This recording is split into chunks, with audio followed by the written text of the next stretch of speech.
मैनू ने पिज़्ज़ा पर इतना ज़्यादा पनीर डाल दिया कि पनीर का पहाड़ बन गया और फिर वो सारा पनीर मैनू के सर पर गिर गया। जादुई जंगल में सुबह हुई तो मैनू की आंख खुली और उसने देखा कि उसके पास एक चमकता हुआ नक्शा रखा है। नक्शे पर लिखा था, आज तुम इटली जाओगे। मैनू ने खुशी से उछल कर कहा, इटली? ये कहाँ है? और फिर सुनहरी रोशनी चमकी और मैनू गायब हो गया। जब मैनू ने आंखें खोले तो वो एक खूबसूरत गली में खड़ा था। पत्थर की सड़कें थीं, रंग बिरंगी इमारतें थीं और हर तरफ फूलों की खुशबू थी।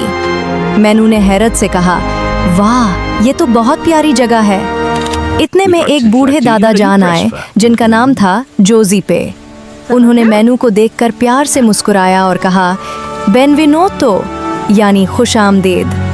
जोज़ीपे एक बावर्ची थे और उन्होंने मैनू को अपनी बावर्ची खाने में ले जाकर पिज़्ज़ा बनाना सिखाया। मैनू ने पिज़्ज़ा पर इतना ज़्यादा पनीर डाल दिया कि पनीर का पहाड़ बन गया और फिर वो सारा पनीर मैनू के सर पर गिर गया।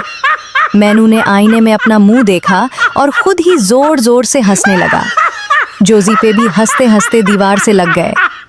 खाने के बाद जोज़ीपे मैनू को कोलोसियम ले गए। मैनू ने उस अजीम इमारत को देखा तो उसकी आंखें फटी की फटी रह गईं। उसने कहा, ये तो बहुत बड़ी है।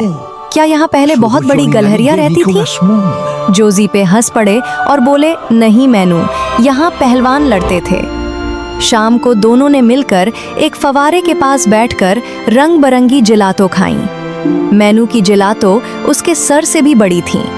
हर चम्मच के साथ मैनू की आंखें खुशी से बंद हो जातीं। उसने कहा, ये तो दुनिया की सबसे मज़ेदार चीज़ है। रात हुई तो जादुई नक्शा फिर चमकने लगा। मैनू को वापस जाना था। जोज़ीपे ने मैनू को एक छोटी सी पिज़्ज़ा की चाबी दी और मैनू ने उन्हें बलौत का हार दिया। दोनों की आंखों में आंसू थे मगर दिल में खुशी थी।